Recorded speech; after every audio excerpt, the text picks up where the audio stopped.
Hey guys, welcome to the 11th episode of the Awarenezzz podcast. Today with our guest Lucca Motta. Introduce yourself to the people.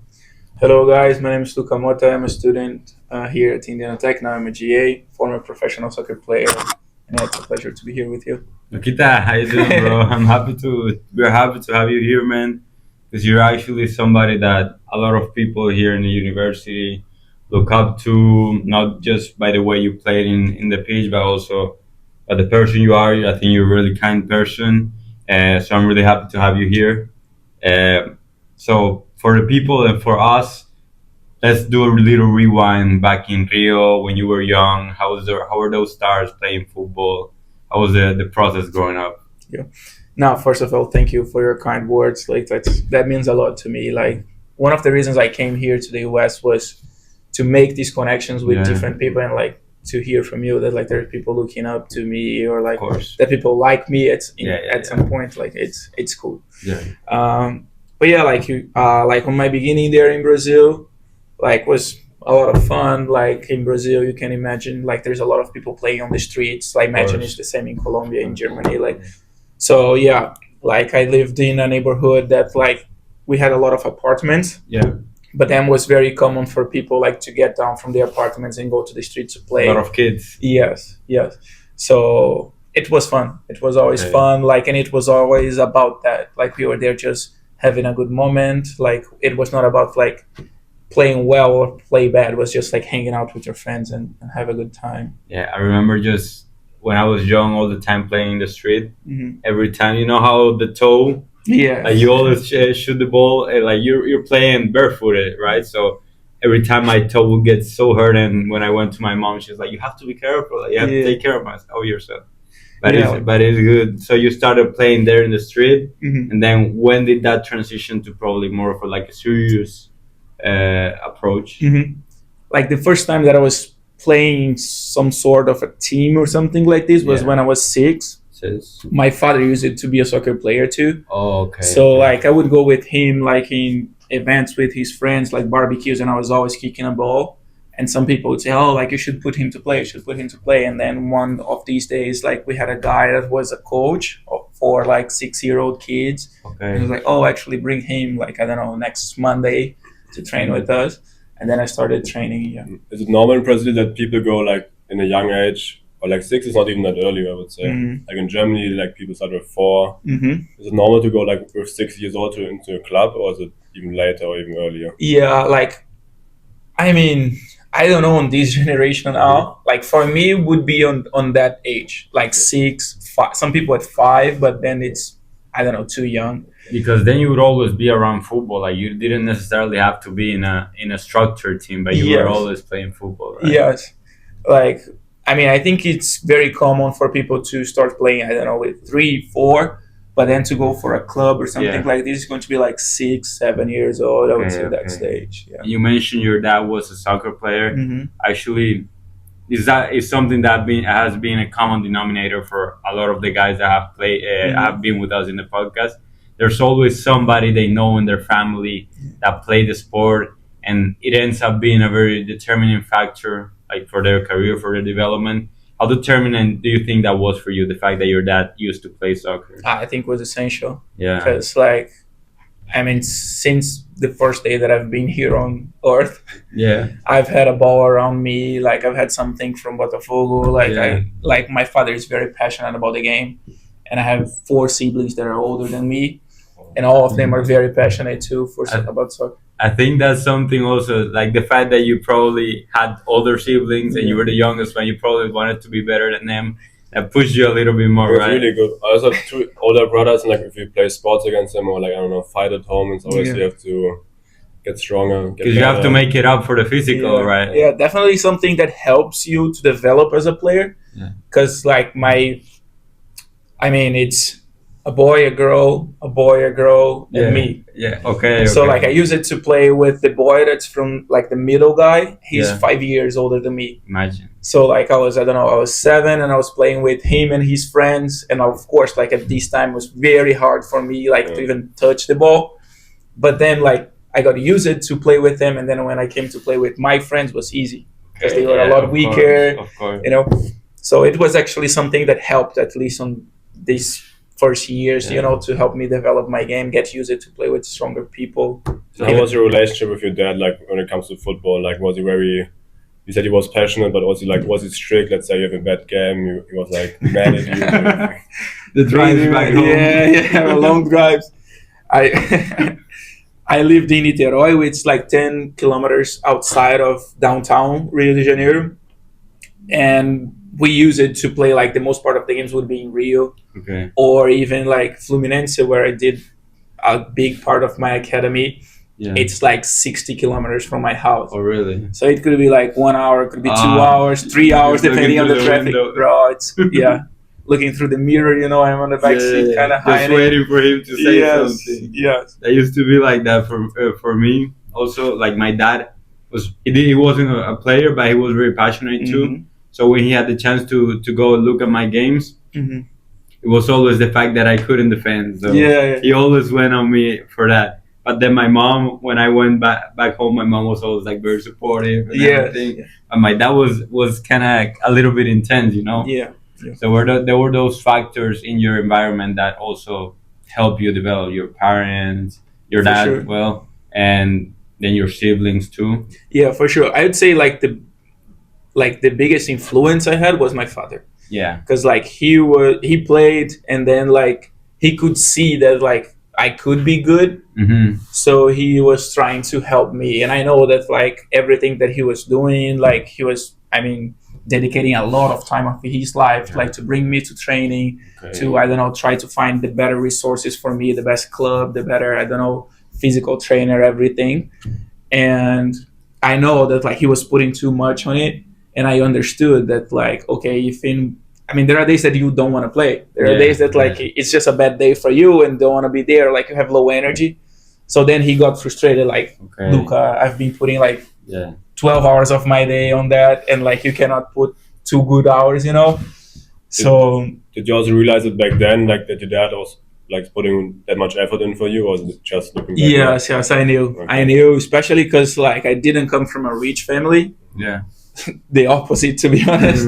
So like I knew that my family was struggling financially, and I knew that my father was putting 50%, 60% of his money, into my career, So I knew that like it was something important for him, for us as a family, And I believe that's something that also pushes you forward. Knowing, like, seeing your dad putting so much effort. He used to drive you the 60 kilometers. Imagine, like, seeing your dad putting so much effort. You're like, okay, I have to do something. If he's doing that much, probably has to do something, Now, and also, how was the situation for you? Like, probably like a lot of pressure. If you know, like, that much money is involved, like, for you, and like also the time of your dad. Like I never felt like a pressure on me, but I felt like a responsibility, like I knew that even though I enjoyed it, there was something serious about that, and there was something that like could change the life of my family, that could change the path of my life, So I knew that like even though I enjoyed it, I enjoyed going to training, I had a lot of friends on the club. I was playing football, which is amazing. I knew that like, okay, like I have to take it seriously. There was no day that I was there just for fun, Do you think that was something positive for you? The fact that you had that extra like push to you to take it to the next level? Yes, I would say so. I feel that like of course, like everything in life, you have both sides. You can have the positive points and the negative points. But I would say it was more positive than negative for me. Like, I don't know, like some people can see it as a pressure in a, 10-year-old guy. I see it as a way to grow. Like, if you see right now, like, I would say that like it was very important to me to become the person I am right now. This period was very important. Of course. Since a young age, I had like a good idea of like how money works, how life works, how important it is to be on point, to be on time. Like these are things that like if you see from a young age, like you're never going to forget. But then like if you're lazy on the beginning and you don't pick it up, then you're going to be 20, 30, and then you're still acting like a kid, So I think it was very positive for me. You probably didn't see it as positive at that time, but now looking back, you're like, I'm really thankful for these times. I mean, I think that's a lot of, whenever we go through a struggle and we go past it, I think that's really what happens, that you kind of look back and say, I'm really thankful for that. But at the moment, you probably weren't as you were not really enjoying it, Yeah. And now that we talked a little bit about you going to Fluminense, the academies in Brazil, we all know that Brazil is probably the capital of football, soccer, however you want to call it. How was it, the life in the academies back then in Brazil? How did you get to the academy? Yeah. How was all that process? I mean, I ended up there because remember that I said that this first guy in the barbecue invited me to go to a club. Yeah. So he invited me to play on this club that's called Tio Sun in Niterói. Yeah. And then I started playing indoor there. I did really well in the indoor. And then me and one friend that played with me, we were invited to play for Fluminense indoor, just futsal that we call. Yeah. And then from futsal, we made the transition to the big field, to 11s, and then I was there. So I arrived in Fluminense with 7 years, and I stayed there until 16. It was pretty quick, after 1 year. Yes. Okay. I was playing for 1 year there in this club in Niterói, and then we did well. Fluminense invited us, and then we went there. And my time in the academy was really good, really good. It was something that people told me back in the day, and I never realized that it's probably the best time of your life. Yeah. People are like, oh, you're so fortunate to be there, it's so cool. And for me, I was like, just doing my thing. I was like, it's my life. It's I don't know, it's natural, but now I look back and I'm like, bro, it was really cool because we were living, even though there was this competitiveness between the players, you build a second family there. Of course. So it's really cool. It's really I always miss the road trips or the away tournaments. Are you doing what you like with the people you like? Yeah, it's such a special moment, and everybody dreaming together. I think this creates a huge connection that everybody has the same goal there. Everybody wants to be a professional. Everybody wants to be in a big club, and you see that okay, the guy that was playing here in the same position that I am right now, 2-3 years ago, he's there. So we can make it this sense, this hope, this it's very good. It's very good. Now you're talking about Fluminense, but right now you have a T-shirt that's different to that. Then you play for them, right? Yes. How was that process? So you went from Fluminense to Botafogo, or how was it? Yes, my father is a Botafogo fan, my entire family, we love the club. But back on this time, the Botafogo Academy was very far from the level that Fluminense could offer in the moment. Okay. Today is closer. It's more similar. But when Fluminense invited me, Botafogo didn't even have a team on my group age. Okay. So I was there, and I stayed on Fluminense for 10 years. And then I went to Palmeiras, stayed 1 year on Palmeiras, and then I came to Botafogo. Okay, so you went to Palmeiras too. Yeah. Okay. I had this year in Palmeiras. I think was important to my development too, because it's in a different state, and it's in São Paulo. Okay. So 6 hours driving from my home. Did you ever move out at home, or you always like to travel? Yeah. You were living in the clubhouses. Yes. Sharing a room with 10 people. A little messy, huh? Bro, it's different. It's different. People, young boys can act like animals, really well. Bro, the amount of stuff that I lived there was. I can imagine, bro. In Brazil, you have any crazy story to share? No, we would fight every night. That's it. Every night. Because some people we came from very different backgrounds, but we had a lot of guys that came from nothing, nothing, that didn't have a cell phone or anything. So many times we would train in the morning, had the entire afternoon doing recovery. That was not recovery for us. And then we would go to class at night. Okay, so class at night. Yeah, so the entire day we would have free, I don't know, from noon to 5, 6, it would be for free. And some guys, they would have money to go to the mall and buy ice cream, blah, blah, blah, would be on their phone watching Netflix. Yes, but some other guys, they didn't have it. They didn't have access to it. So they had to find fun in their way. So we would fight with people like, oh, let's go to Matt's room and just beat him up. Why? Just because.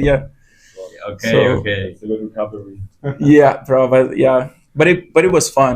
It was fun. Like, it was never something like, I don't think we ever crossed like the bullying line. Okay. You know, it was never something like, oh, let's target Camilo and it was fun for 9 people, just one guy. But then like on the next day, like you would do the same thing for me. You know, like was something that like it was not like targeting people like, oh, let's do that for make him I think it's normal, like as a boys, just together the whole time.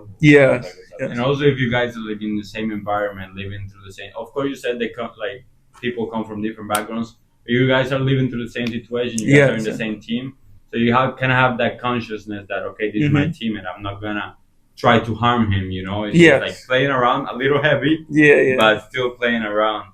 So you were in probably the biggest or some of the biggest academies back in Brazil.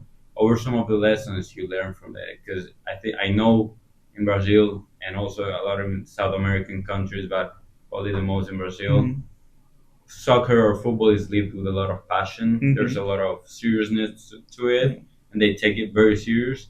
So how was that academy level impactful for you? What lessons did it teach you? I would say that, like, of course, I learned a lot of things like inside the pitch, but like things that I take for life, I would say that one, like, life is very competitive, and like you have to go for what you want. Like, if you don't go, like, nobody's going to give you anything. Like, you're throwing a field with, I don't know, 40 other guys, 50 other guys that are there, and like if you don't go for the things that you want, somebody that wants more than you is going to take. And if you don't want enough, like, they are going to get one of the 10,000 guys that want to be there, you know. So I would say that, like, from a young age, I could see that I was like, bro, I am in a good spot, but like to move forward in life, I had to be like an animal, you know. Because if I don't act like that, like, somebody's going to, you know, of course, not stepping on anybody's toes, not doing anything dirty to anybody, but like you have to be like very motivated to get the things that you want, because probably there is a lot of other people that want the same thing, and if you don't want on the same level, like, they are probably going to get it. Really good advice, because like you made it to the level, but then you have to realize like it's not enough now. Like, you have to keep going, and otherwise more people, like you said, are coming. Everyone is waiting for the spots you have already. So they have to do even more.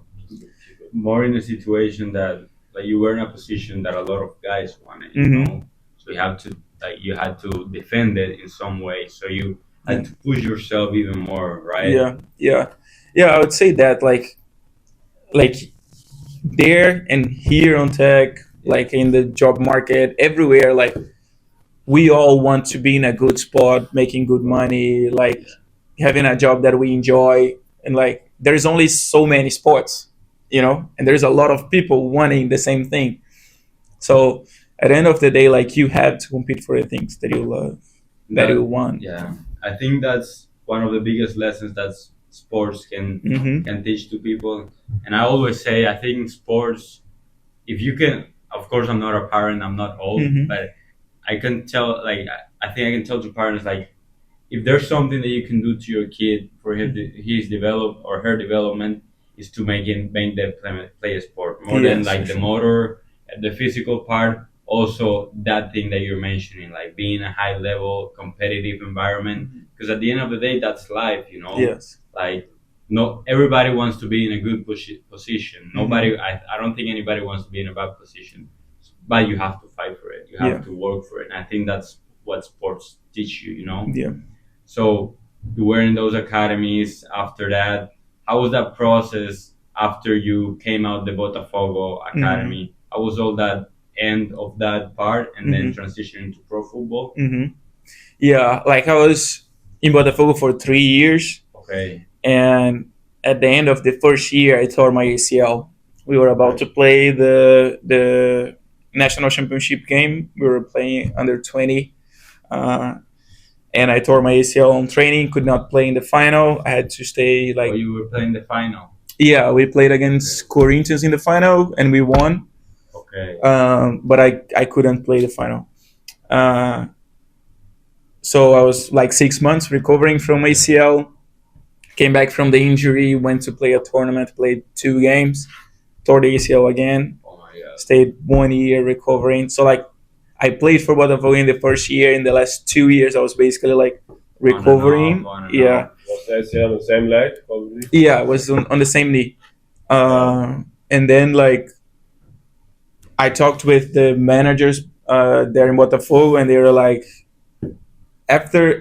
just after the first injury, they were like, "No, relax. Like we are with you. Like we are a player. You are a player that we see here. Like moving to the professionals, etc. Like just relax, you know." But of course, I got the second, and then was a big time. And then they came to talk to me, and they were like, "Okay, even though like we think you could make this, you could take this step. Like it's very hard to explain to the professionals that like we are going to pass them a player that didn't play for the past 2 years. You know, it's recovering still." And I understood, of course. Like even though I was sad, and it was something that I dreamed since I was, I don't know, 3 years old. Can you imagine, man? Especially playing for my club, like for the club that my family loves. Like it would be very nice for me, but I understood. And then like the managers that I had back in the day, like they started like seeing the options, and a club that was coming from second division and going to the first division on these years, CSA. Okay. They wanted me to go there. So I signed with them and played. I was there for 1 year playing for CSA. And that was in first division. Yeah. Okay. Yeah.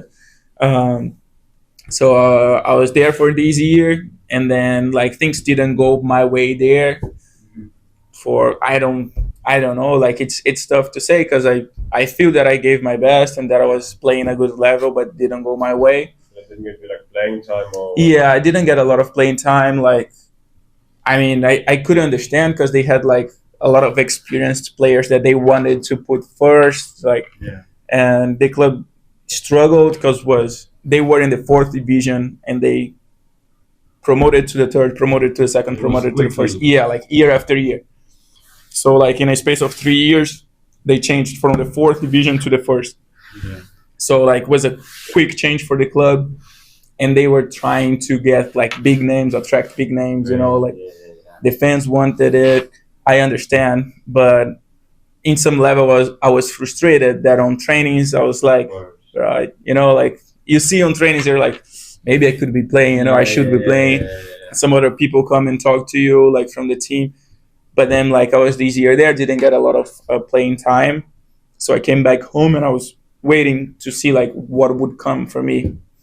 And the offers that were coming were like from small clubs, like very small clubs, to play like I don't know second division in the state championship, something like that.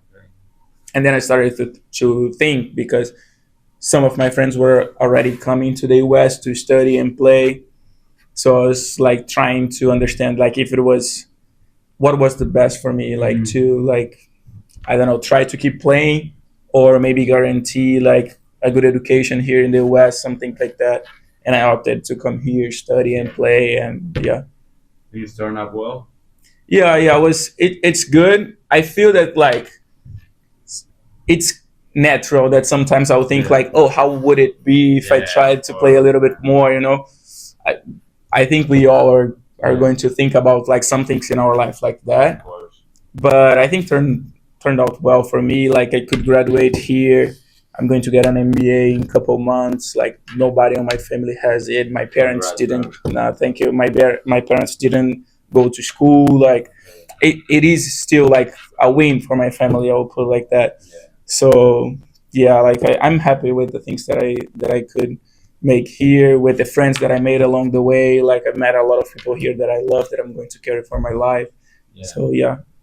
Great, bro. And I wanted to touch back on the injuries part Mm-hmm. because this is something that I'm actually living through. Mm-hmm. You know, I think injuries for an athlete is probably the worst thing. Yeah. I won't say the worst thing, but the hardest thing at the moment that can happen. How did you deal with that, bro? I'm actually like I'm living through that right now, so I'm also wanting to look how was your approach, how did you manage, and the thing is that you had a chance in front of you that was playing for the club of your life, and that probably was a little bit damaged by the fact that you had the injury. So how did you deal with that? Yeah, like it was very tough for me. Yeah, very tough. I am not gonna say that I was depressed on this time, but I was probably super close. Yeah. Because it was very frustrating for me, especially like after the first surgery. It was okay. Like I was, yeah, it happens. And then I got another one like just like 1-2 months after. When the doctor told me, I was like, nah, like it's not gonna happen again, you know, like. And he was like, no, yeah, you tore the ACL, blah blah blah. So it's very like the impact was really strong for me on the second. But what I tried to do was like to start doing things outside of soccer, because like, I mean, I was always like 120% like focused on soccer, and I felt that this was damaging me at the moment because I couldn't play, and like your body is not 100%, so you can't even like jog or go to the gym, do whatever you want. And I was seeing like my friends playing, like going up to the professionals, and even though I was happy for them, there is one part of you that's like, man, I wanted to be there with them. Yeah, I wanted to be there with them, you know, like not comparing or anything, but you're like, man, we could be there together, you know, it would be fun. So yeah, I tried to do other things outside of football. I had a coach on this time that he helped me a lot. He knew that I liked to read. I was a guy that actually liked to study. And he referred me to a woman that was a president of a school in Brazil. Okay. So he was like, Lucca, you have 6 months to recovery from your ACL. Why don't you do a semester on the school and see what you think? Like, it's going to be something good for your mind to, you know, like to have a different project going on in your life. So this helped me a lot because like then I started studying, and I would do the recovery in the morning and in the afternoon and study at night. So I was super busy. Like my mind was working all the time. So like I didn't have a lot of time to think like in the bad side of my injury or anything. Yeah, it can be very eye-opening to have an injury, like, because then you realize, oh, damn, what's left besides of football. Yes. I also talked about like another podcast like about injury, like, because if you only, like you said, you 120% only football every day, only football, and then if it's like gone for half a year, you have to find some other stuff to distract yourself, and like I think it sounds bad, but like to like know how to take time for yourself and what to do with yourself. Yeah. No, it definitely was good to see that there's more in life than football, you know. So then I started studying, and I made more friends there in the school that I would never meet if it was not for this. So it was good for me, like on this sense. And then when I tore it again, I was like, okay, I'm just going to stay on the school for like have one more year, you know. And then I stayed there. So it was like, that was the way that I treated it. I was like, okay, I have this time that I have to dedicate to recovery from a surgery, but I need to have something else going on in my life, you know, so I don't go crazy and just like do recovery 24/7. I think that's a great advice, man. And the fact that you say it, and the fact that it's the thing that have helped me, because I'm 19 and I've been injured for 2.5 years, you know, which is a lot of time. At the beginning, it was the worst, like because as you said, I was like you. Football was all I had, all I was. Football was my identity. Yes. So I'm very thankful for now for those injuries, because I came to realize, like, it led me to realize that I was more than football, as you mentioned. So it led me to do other stuff like this, what I'm doing right now, the project I was talking to you about. And now this, actually like 2 months ago or a month and a half ago, I had another injury again that requires another surgery. But now I take it with a whole different approach. Like before, it would have torn me apart, you know, another year. It was only me, football. But now I've come to realize that, okay, I'm capable of doing another things. I'm focusing on other things. And I actually think, I don't know if you believe in God, but I, like, for me, I try to see it as, okay, if this is happening is because God has a plan with me with this project that I'm doing right now. So that approach of doing another things, realizing that you're more than your sport, I think is the best way to handle with it. Would you agree with me? Yes, definitely. Like to see that there is like other things that you can do or like other possibilities for you, I think is the best thing to do. And of course, like one thing that was very important for me in the recovery too was to think like day by day, because like it's very tough. Like if you get, I don't know, if you tear the ACL or something like this, and you know that you're going to come back play in 9 months, 10 months, like it's a long wait. But then like I remember that like the first day that I started in there doing the rehab, they gave me a paper like with every like milestone that I had. Okay. So this helped a lot because I was like, okay, I'm not 10 months away of my goal. I'm like 2 1 week weeks. from start jogging, Exactly. Like I'm 1 week away from get rid of the crutches, or I'm 2 weeks away of swimming. Then like you go step by step, and then you can see some progress. Like you can have some, happiness in the process. Yeah, I think that's a very key concept of making the situation better for yourself in the way that you see that reinforcement more frequently, because you have different goals. You have many goals that are more achievable in the short term. Of course, you have your end goal, which is being healthy again, to play again, but making those short milestones that help you, okay, I'm making progress, I'm feeling better. And it gives you that reinforcement that at the end of the day gives you the motivation, right? 100%. Like some small steps. Like it's not just saying today I have to have a great day or a perfect day. It's like a big goal. Like step it down, and then you can also focus on, let's say, I don't know, have to like probably some stuff at home on your own, and you can focus on this one. Yes. Just like I have to do this now for 2 weeks, and then I'm one step ahead. Yes. I'm not just saying like for 6 months. That's my only goal. No, I think that's very important, and I actually probably I applied it, but I never really thought about it that way. And I think that's something that's very beneficial because you're constantly seeing progress, Yes. so you're feeling better about it. Yeah, definitely. I have one example for myself. Like, let's say my goal is to eat clean, let's say for 1 month. And instead of just celebrating after 1 month, or I ate clean like for 1 month, and that's my only celebration, I was like, let's say at day 3, you can resist the urge of eating something like a snack, like a cookie. Then you have to celebrate for yourself, like it's a small accomplishment. Yes. Recognizing those accomplishments. Yeah, no, definitely. And then now you came here to America after, you came to the realization, okay, I'm going to take advantage of the opportunity that with my football I can pay for my education. How was all that process coming here to America, man? Well, you mentioned to us that you didn't really have a good English. How was all that adaptation process? Yeah. Like on the beginning it was too quick. Because like I was at home, and then like I started thinking about it, and then I contacted one guy. He said he could help me, and then I don't know, like 2 weeks later, like was already like the time to come here because 2 weeks. Yeah. How did the offers look like for you? Sorry? How did the offers look like? How many offers did you get? I got an offer for Indiana Tech. I was like, yeah, I'm coming.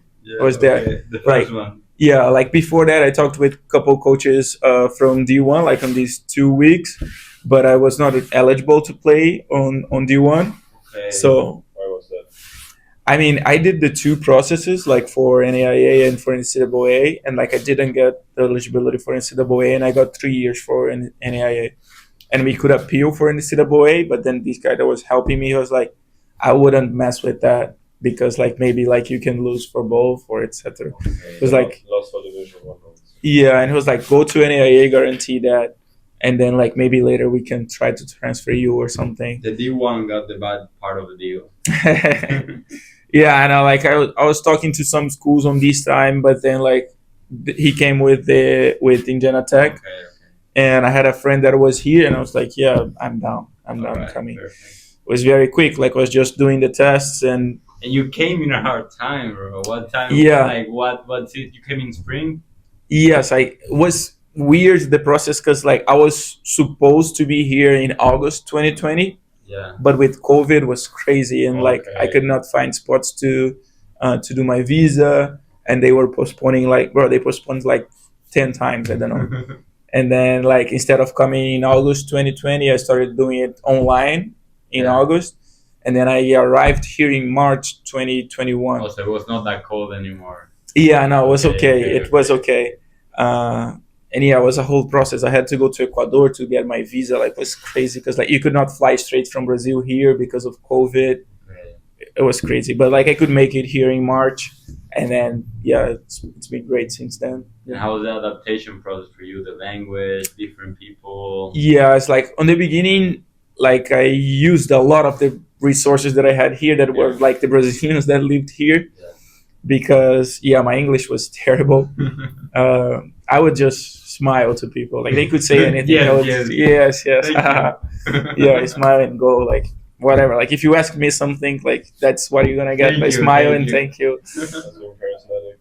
Yeah, it's like, bro, it's hard because like you want to say so much to people, you want to communicate, you want to do things, and like you don't know.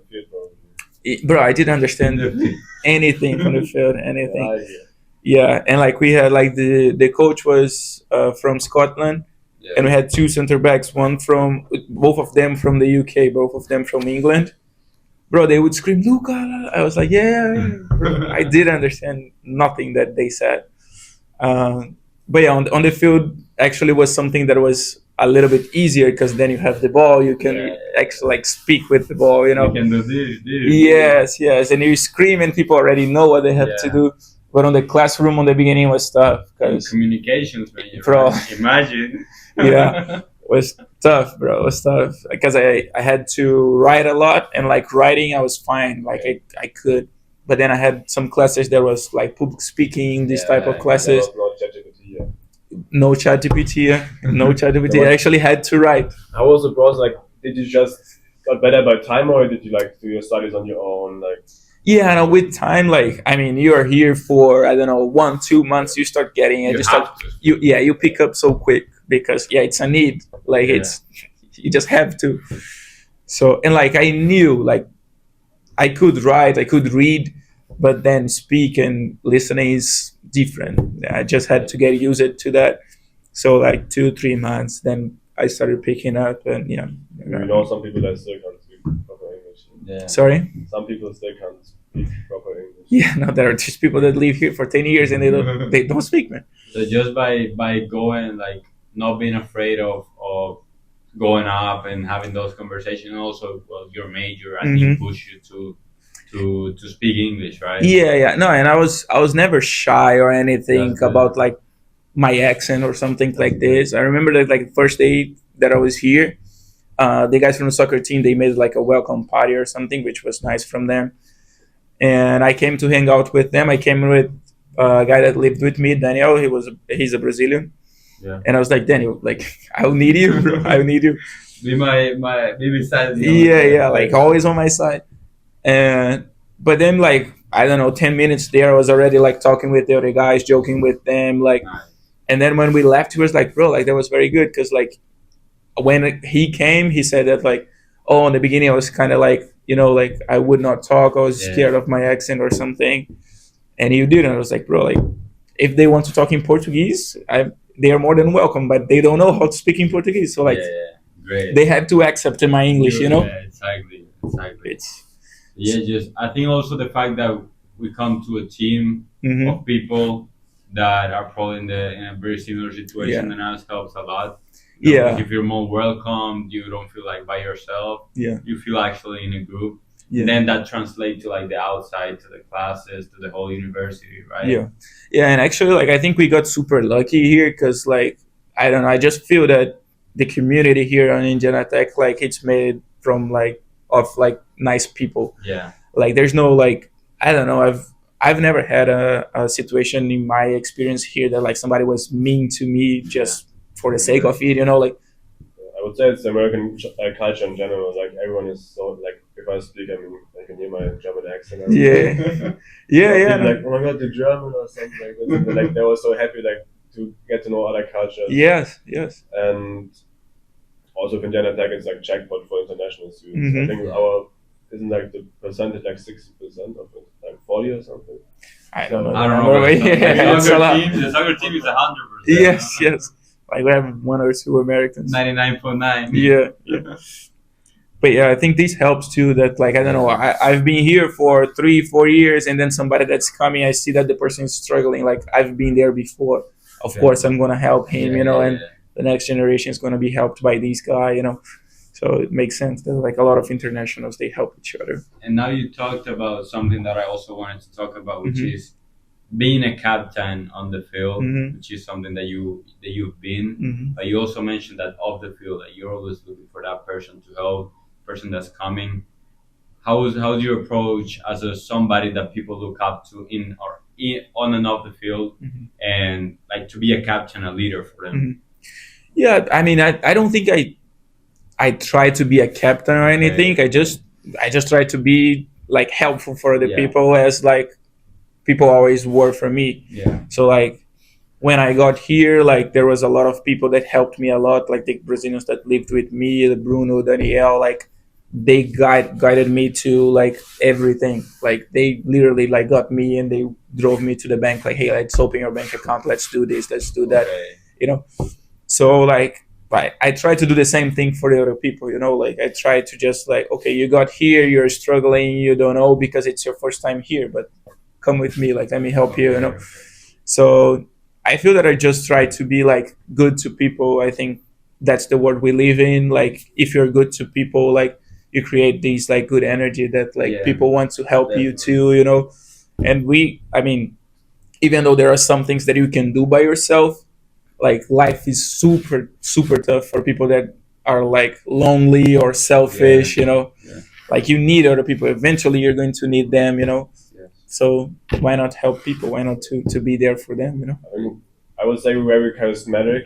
And I watched a video about being charismatic. It's like, if you leave the conversation with someone else, the other person has a better feeling than before. That's I think it's some of the definition of being charismatic. So I think you do a good job by doing that. No, you all. So you like you had people that help you, so you're just trying to do the same to the other people. Yeah. The people that arrive, that you can see yourself in them. Yes, for sure.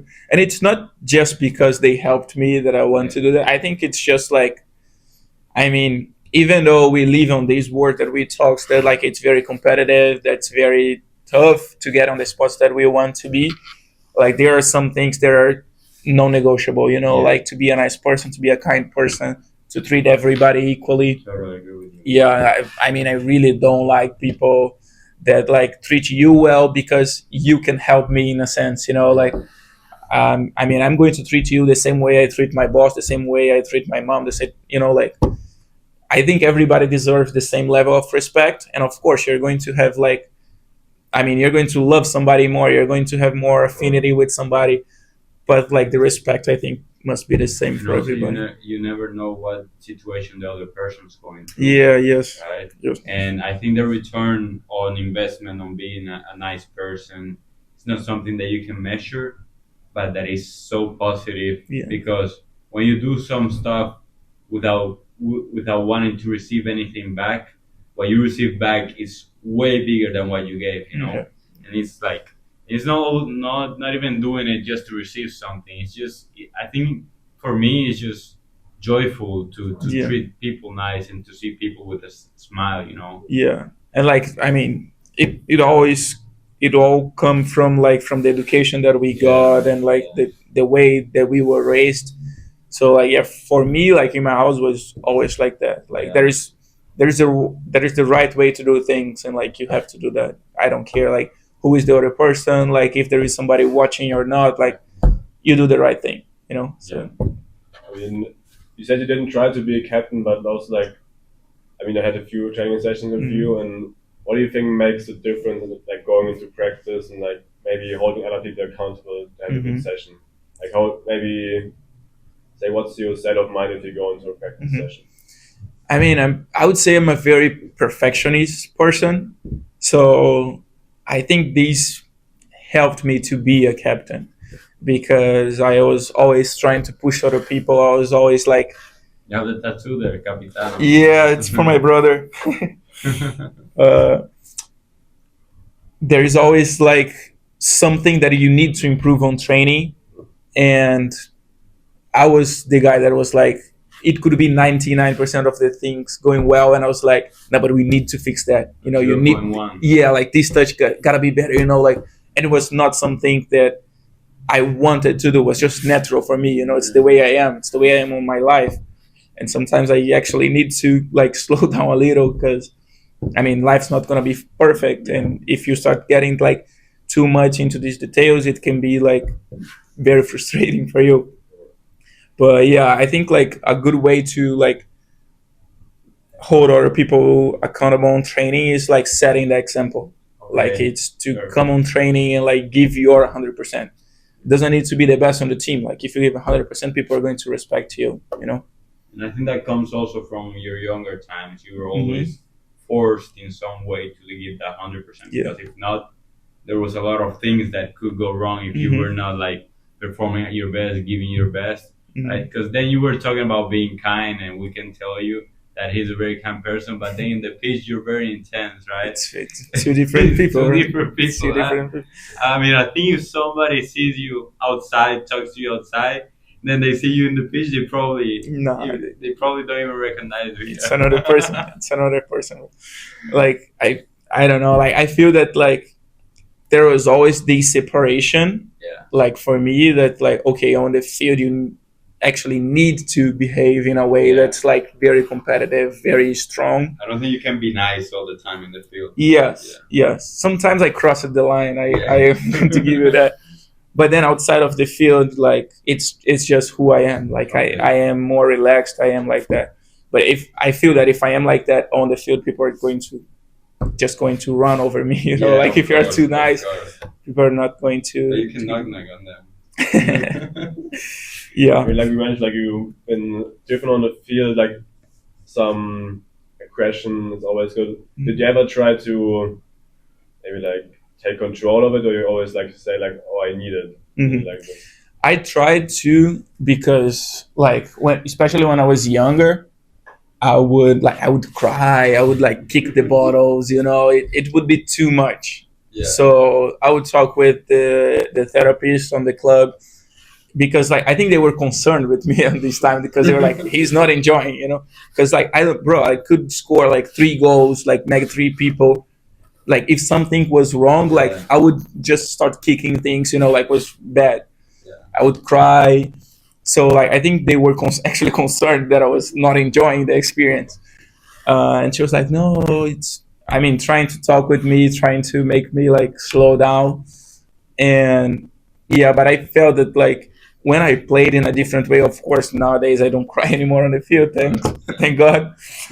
But I feel that I play in a different way if I play like not with this intensity. Like, it's not me, it's not the way I play. You need it. I mean, some players just need it, but then also like some players, they get aggressive, like because they didn't score a chance, and then they ruin the whole game. But I experienced you, like also like from looking at your games. I think you really like you need the aggression in every 1v1 and stuff. Like yes, and I actually enjoy it. Like, we used it to play some games here, and I don't know, like sometimes you were winning like 3-4-0, and then somebody gives you something, you know, like you pass the ball, the guy come and boom, kick you. I'm like, okay, that's what I needed, you know, like the game was too relaxed, that's what I needed, you know. So now I'm going 1v1 with him. Now I don't know, I just enjoyed this environment of like, you know, that's this rivalry. Yeah, and people might look at those things, and probably some people might think it's wrong or it's not good.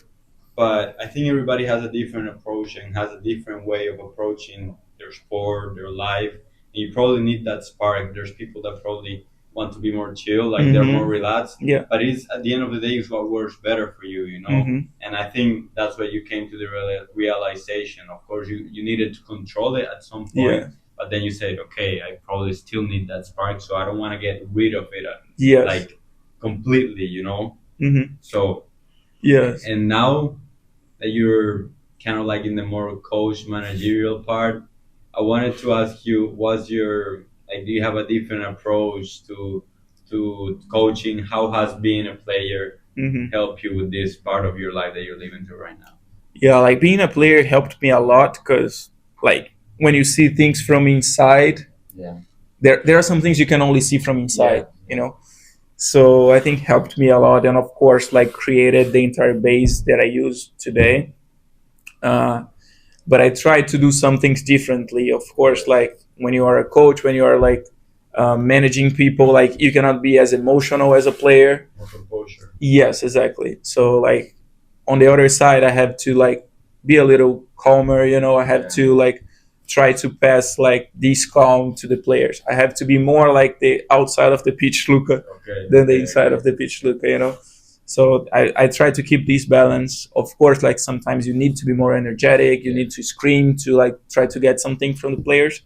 But I think it's very important too to keep calm, because I don't know, if you're playing, you look on the bench and your coach is just like punching the air and like going on the referee, like I don't know, can like make the team lose the balance in the game. And I think what you're saying is not like about being serious all the time or not being emotional, but like being controlled and being conscious about those emotions. Yes. So of course you can feel angry all the time and you can show it, or you can feel happy, and you can show it, but not to the point that it's uncontrolled, and you transfer that uncontrolled to your players, because that's the last thing you probably want as a coach, right? Yes. Also, as you mentioned, being a role model on the field as a player, but also now you have to be a role model for the younger. I mean, you're still young, like the guys are even younger. Yeah. To, like, because you can't tell them like, oh, you have to keep your composure, and then you're outside and like scream to the referee or like scream at the players. Like, it's not the best reputation. Yes. Like, so practice what you preach. I think it's a very good point. Exactly. Like, of course, that like, because I played here and like because I already was like friends with a lot of the guys that I coach right now, like they already, I got lucky because they already respected me since day one. Like I didn't have to like to earn this respect. But like as a coach, I feel that like I don't feel that I reset to zero. Yeah. But like I had to keep building this respect. As you said, like I don't know, if you come to play a game and I'm there just cursing the referee, like doing like this type of stuff, like I think the players are going to look at me like, Jesus, like look at this guy, like. So yes, like even though like I don't know, the ref's gonna make a call that is going to upset me or that's going to irritate me, I know that I have to control and like keep the team in a good spot. I cannot let like this irritation to take over me and like reflect on the team. Yeah. Well, no, man, I'm really thankful for you being here. I think what we've talked about is very valuable. I have one more personal question. Yeah. We could have touched it earlier, but I think we also like try to talk to high school kids, like they want to come like on your level, yourself as well. But like, how would like a training week look like for you when you were young in the academies? Like as a German, like if I talk about the Brazilians, like they having the flair, they just like, oh, you down the street and then you just do your tricks and it comes natural, but it's probably you have to like a lot of extra work. 5 hours of street football every day. Yeah, like I mean, I think there are some things that are natural from you, but like you have to work. You have to work for that. A week, like if it was a game week or something like this, it would be like I would just follow the trainings like on the academy or whatever I was playing. And outside of it, like the only special things that I like to do, like the day before the game, I would like to get like a very relaxing day. Like I like to play video games at night. I like it to be in a good mood for the game.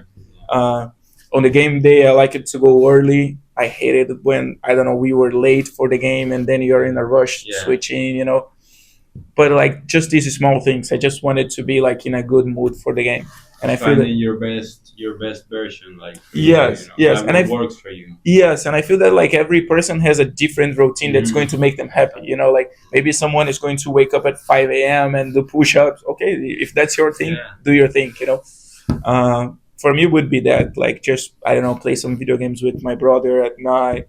Of course, not play until 2 a.m. So I was not that on the next day. And like the extra trainings, this type of stuff. I like it to do like free kicks. I like it to do after training, finishing. I feel that these build a confidence for you on the game. Like if you, I don't know, train on the day before when you have the situation on the game, like you're going to score. Yeah, definitely. So knowing yourself and doing what works for you. Exactly. There's no right or wrong routine or or pre-game thing per se. Yeah. Just what works for you, what makes you feel better, right? Yeah, I'd say like the only like wrong things would be like the non-wrong things. Yeah, like go to a nightclub, like drink all night, like I think two hamburger. Yeah, yes. I don't think there is anybody that's going to perform better after doing these, But I think like with time, and this is something that experience and time playing like can bring to you, is like you find what makes you feel good. You find what makes you feel comfortable on the field, and then like you just build on that. Now, as I was saying before Matt's question, which I believe was very, very helpful, like I'm very thankful for you being here, man. Thank you. Accepting to come here, because actually you're somebody, as I told you before, that people look up to, that we look up to, because not only the way that you play football, but the way you treat people, the way you approach, and by what you've told us, the I don't know if this is the right word, superation, or like what you've come from and what you've achieved. I think just shows your hard work and the determination that you have, and I mean what you've told us also let us know that, man. So I'm really thankful for that. No, thank you. Thank you for the invite. Now, if you're okay with that, we can go through some rapid fire questions. You have some questions and we reply to them fast. Yeah. So what's your favorite soccer player of all time? Neymar Jr. for sure. Your favorite goal you ever scored? Favorite goal I ever scored? I would say like there was one with Botafogo that was a volley, and I was playing against one of my best friends on this day. So like all our friends were watching it. It was a great after goal. The game. Bro, it was cool. Is there a video of that? Yeah. You have to send it to us, bro. Okay, so I'll put it there. All right, perfect. Then what's the toughest opponent you faced? Like, I think the toughest game that I played was against Barcelona. Yeah. Like they had an incredible team. Like who was there? Like that like people know was Cucurella was a left back. Dani Olmo played. Okay. But their best player for me was Carles Alenya. Yeah. Okay. Yeah, he used it to play for Barcelona. I think now he's on Betis. Yeah. But this guy I thought he was going to be like Messi. He was so good. And yeah, we got lucky. We won 2-0. Okay. But they had like 80% of possession, 30 shots. We had 5 shots, scored 2 goals. It was a corner. Yeah, 1 corner and 1 counter attack, and that was it. Okay, so you win the game. Then one skill you would recommend any young athlete or like one young football player to learn? One skill? Yeah. I would say like you gotta master the simple things, like first touch. I would say fundamentals. Yeah, like first, if you had good first touch and good pass, you can play anywhere. Yeah. Hey, what's your favorite cleats you've ever played in? Bro, I would say like the one that I played when I was younger is ASICS. I don't know the ASICS. Yeah, okay. I don't know the model, but they were ASICS like blue and white. Okay. Bro, I wear these for 5 years. I don't know. Really? Yeah, I would just buy the same pair, like one number. number. Yeah. The best advice you received from a coach?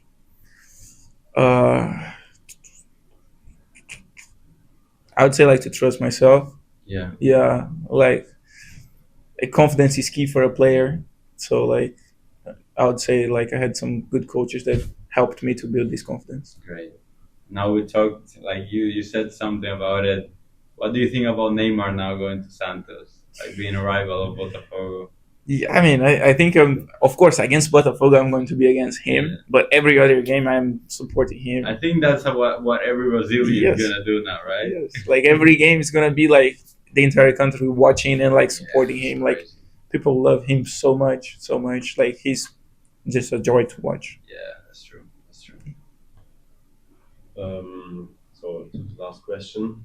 So what's the biggest lesson you've learned from football? I would say like